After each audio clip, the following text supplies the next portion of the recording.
Stop worrying about homework and start learning with confidence. This is Ask Learn. Complete help for every subject. Like, share, subscribe for daily learning videos. Okay, so the situation that we have here is we have a compass that is held horizontally to the Earth's surface, which means that if you were holding it, you would have the north pointing in basically the direction north. So you have it held, but it'd be like holding it in your palm flat above the Earth, is what they mean by it's horizontally to the Earth. So we've got a compass here. So north is pointing parallelly along the surface of the Earth. And we have a wire coming from the Earth pointing up to the sky. So in the context of the page here, it will be coming out of the page. And this is the universal symbol for that, meaning that it's pointing straight up out of the page. And we want to know what direction we want to find the magnitude of the Earth's horizontal component. So when there is no current in this wire, we know that the compass points straight north. That's when I is equal to 0. When there is a current flowing through the wire, we are told that the compass changes to an angle theta.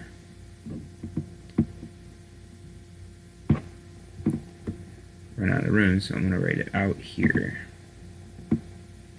Theta is this angle.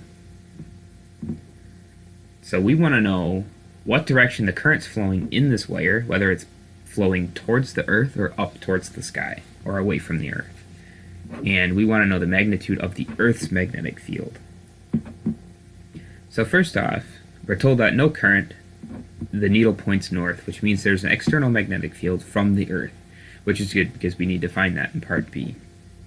So that tells us that that is true, that there is a magnetic force other than from the wire.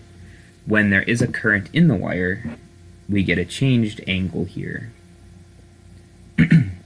So by the right-hand rule, if this moves to the left, which means your fingers will curl to the left, means your thumb's pointing up. So that means the current will be flowing out of the page like I have here already,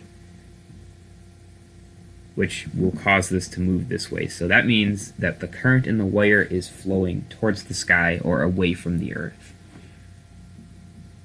Once again, if you were to point your fingers up out of the page, if you point your thumb up out of the page, your fingers curl around this way,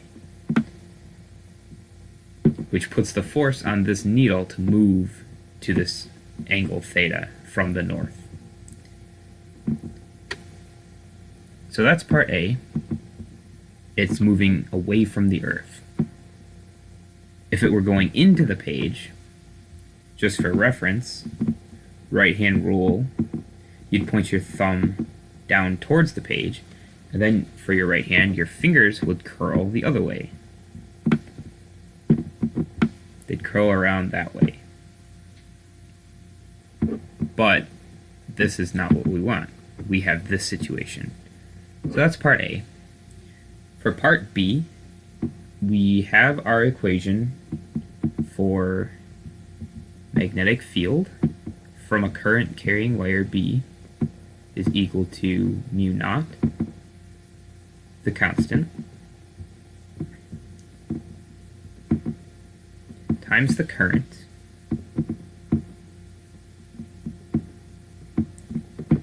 divided by 2 pi times the radius.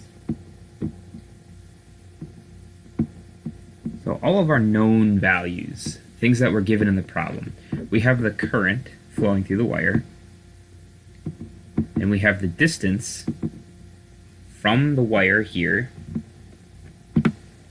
to our needle, D.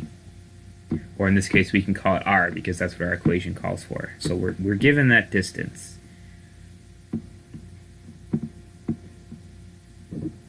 And we are also given the angle theta.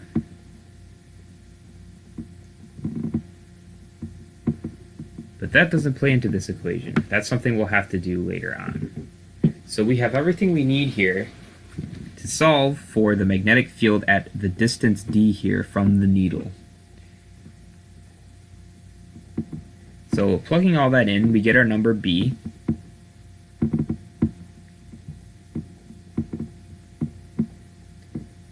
Which is the magnetic field, the distance d from the wire to the needle.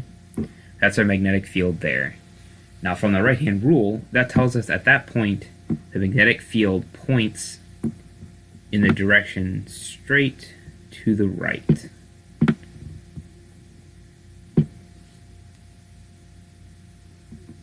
Basically any point along the axis straight from the wire, your fingers will hit it at a completely 90-degree angle and point to the right, which is where our needle is. So at that point, it points straight to the right.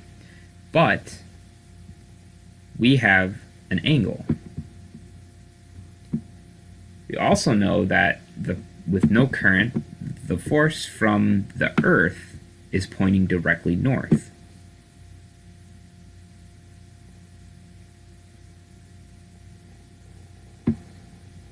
But our actual angle from the two of them is the sum. So we have this. This is our theta.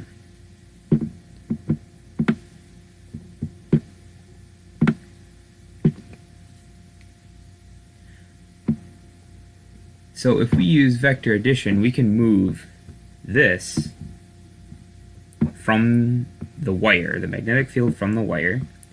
Let's label these. This is B wire. I'm going to call it BW, which is B wire. And this one is B earth, magnetic field from the earth. I'll call it BE.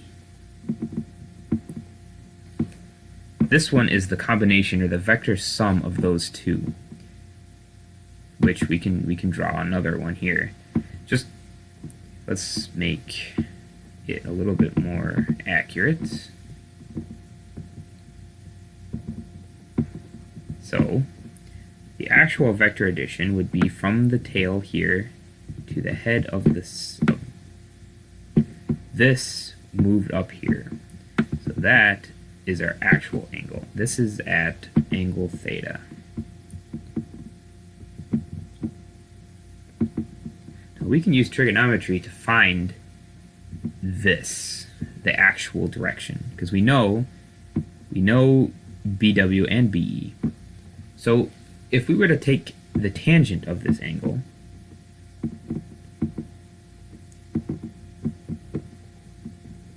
the definition of tangent is equal to opposite over adjacent. So we have the opposite, which is BW, B wire, the magnetic field from the wire, divided by BE, magnetic field from the earth. I'm sorry, we need the angle here. Tangent of the angle.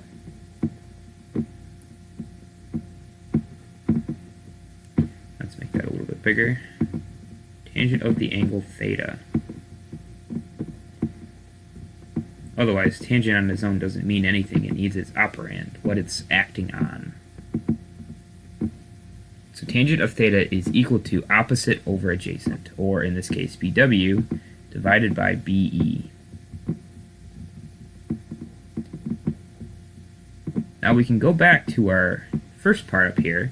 We calculated this B. Which B was it that we calculated? This equation is for a current carrying wire, so this B is the magnetic field from the wire. So we know what theta is, so we can take the tangent of theta, and we know what BW is.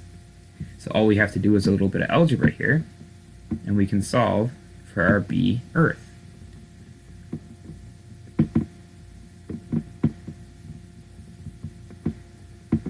So all you have to do is multiply both sides by BE and divide both sides by tangent of theta.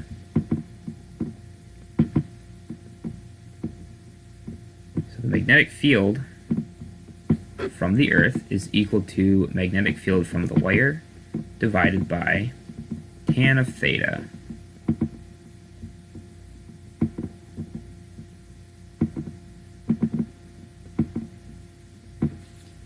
And that will give you the magnitude of the magnetic field from the Earth acting on the compass.